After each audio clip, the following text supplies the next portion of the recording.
Alright, welcome back to SouFLoTV again, everybody. It is your host with the most. So, in these situations, you never really see the face of the individual who is charged or held responsible for these type of things. More than likely, you always see the victims' faces, because that's just how the news is done out of Jamaica, right? So, according to Newsbug Media, come Saturday, this Saturday that just went by, Shadae Pink's family was expecting to welcome a new addition as she was scheduled to give birth to her second child. Yes, this is a double murder killing, and they have caught somebody who they are now holding responsible. The person has been charged for the double murder. I'll tell you that it was a female also, but stick around for the story. Welcome back to SouFLoTV again, everybody. It's your host with the most. Just go ahead and hit that subscribe button, please, and click the bell next to the subscribe button so you are notified every time a new video goes up on SouFLoTV, because we usually follow these stories all the way through to the end, whatever the end may be. All right, so apparently Saturday was supposed to be Labor Day, as in the day that Pink, as she was affectionately called, would have been given birth to her second child. However, 5 days before her due date, the 28-year-old was shot and killed at Campbell Avenue in Port Antonio in Portland. Now, Portland is not one of those places that were too known for violence in Jamaica. Actually, Portland is probably one of the last places that violence got to. A lot of violence. One and two here and there, yes, but not overrun with violence. Now, it's like constant news out of Portland. But anyhow, her newborn child, as well as a young man by the name of Keino James. He was 23 years old. I don't know if the two of them were together. I don't know if they were an item, if they were a couple. Somebody said that they were. Somebody said that Keino is somebody else's man also, and this is a tech man situation. I don't know about all of that. I'm going to give you the information as it was given to me. Keino James, 23 years old, he also died in the same shooting incident, which took place at a recreational spot in the area shortly after 11 p.m. Recreational spot, where people hang out, have a few drinks and these kind of things, maybe at a bar or something. So Shadae, who they also call Pink, her uncle, who is Alton Pink, said that the family has been plunged further into mourning because her sister just died a few weeks ago.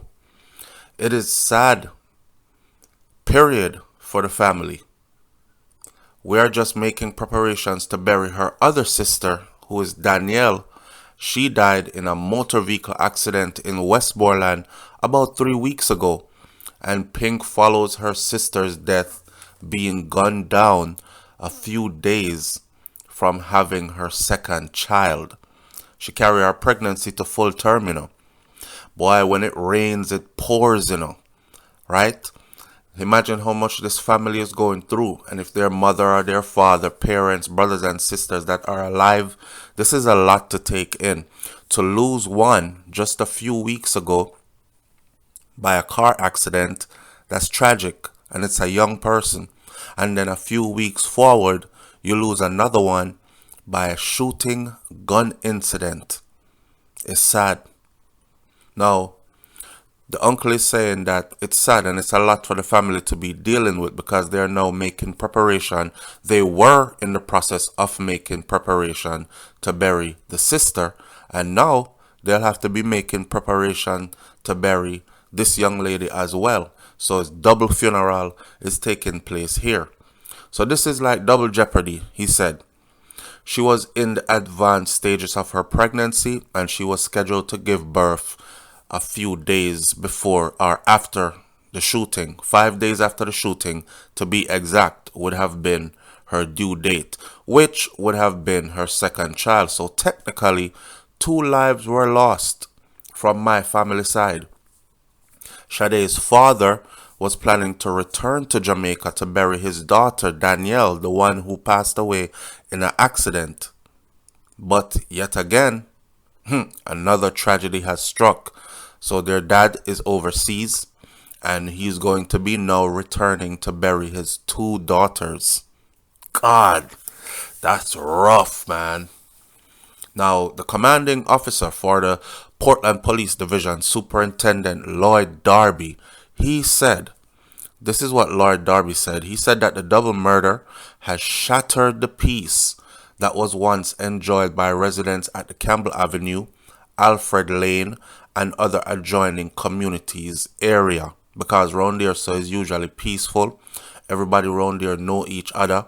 And it's a kind of like a community affair. You know, people sit down and joke and have a drink and them kind of thing. They gather up and play dominoes and stuff. And now people are paro because them not really know what's going on.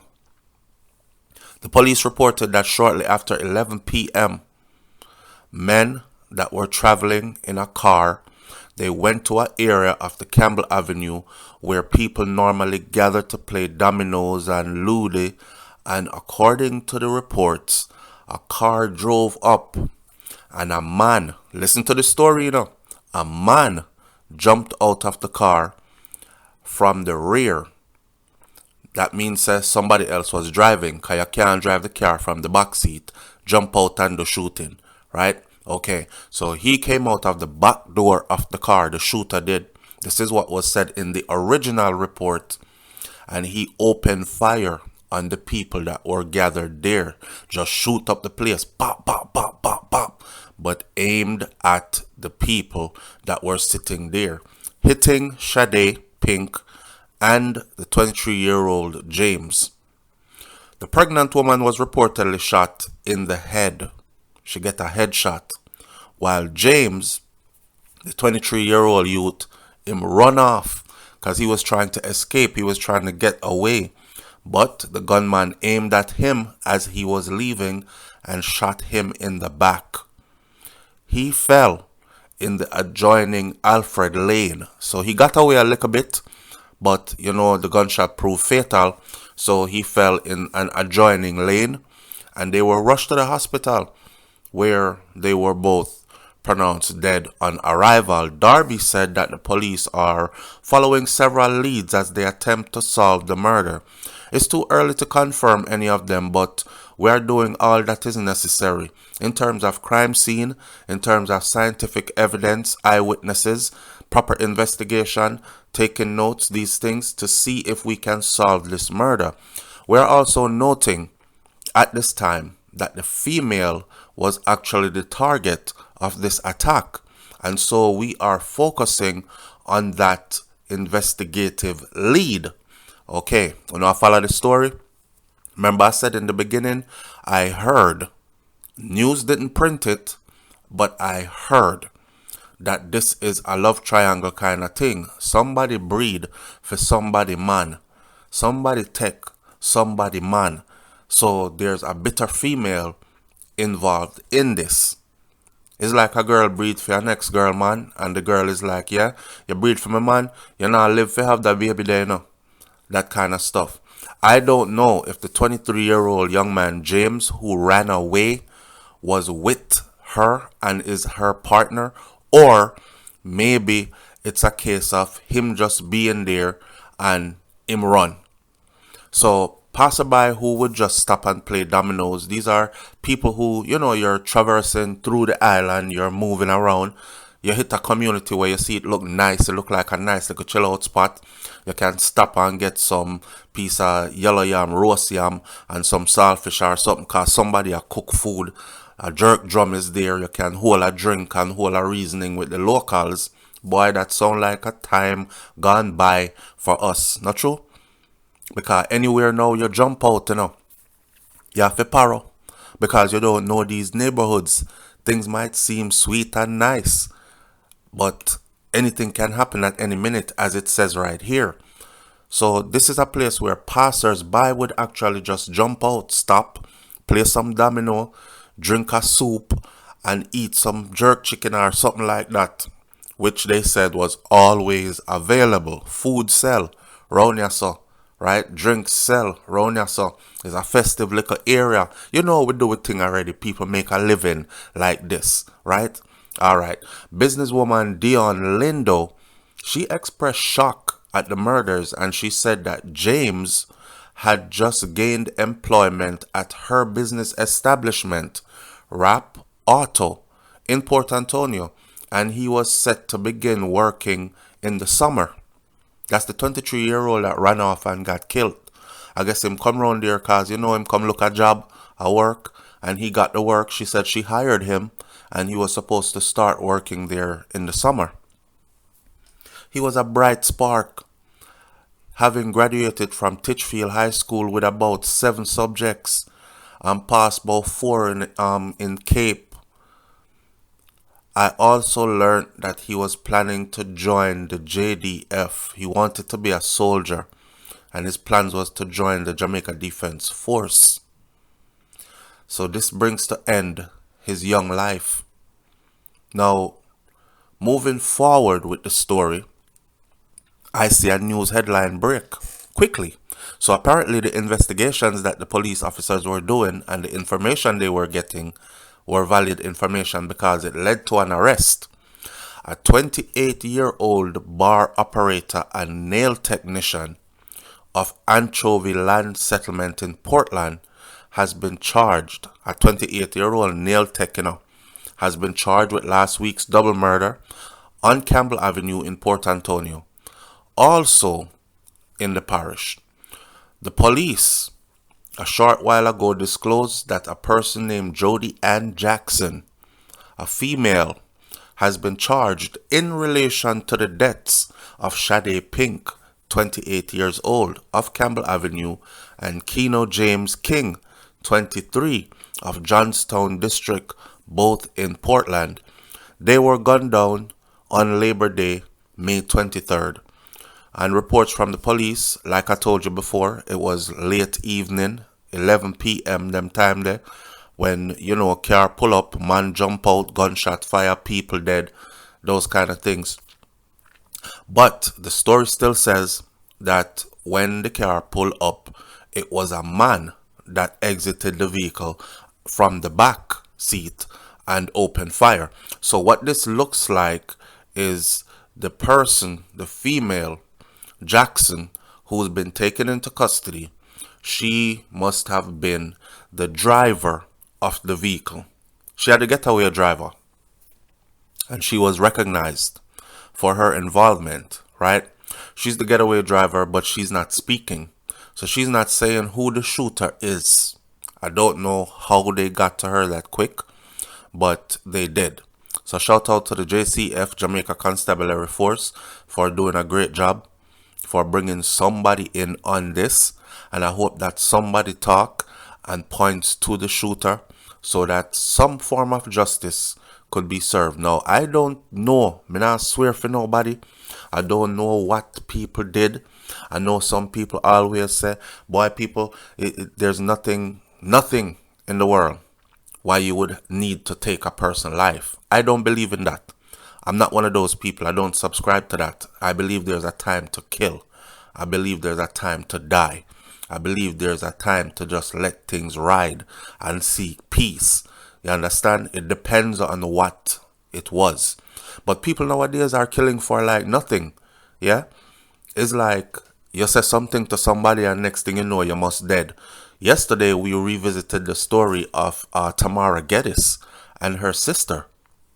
This is her blood sister, share the same last name, them have the same papa, same father, them grow up together, and you hire a hitman to come murder your sister, and then you have the heart to actually let him in the house, sneaky, so he can go upstairs and kill your sister in front of her child. Heartless.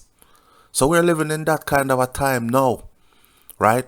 More to this story will probably be coming out to clarify if this was some kind of a, oh, you breathe from a man kind of situation, because that's what we're hearing. So we'll see.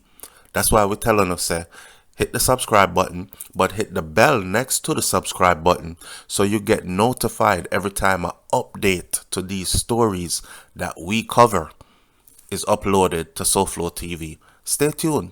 It's still developing because the girl that they have in custody is not the shooter. Even though people are going around saying, oh wow, a female gunman, Lord God, where the place I come to, she was not the shooter. If you listen to the story, it says the shooter jumped out the back seat of the car. How she get involved in there? She must have been the getaway driver. But, squeeze her hard enough, threaten her with enough time, and she will probably give up the shooter.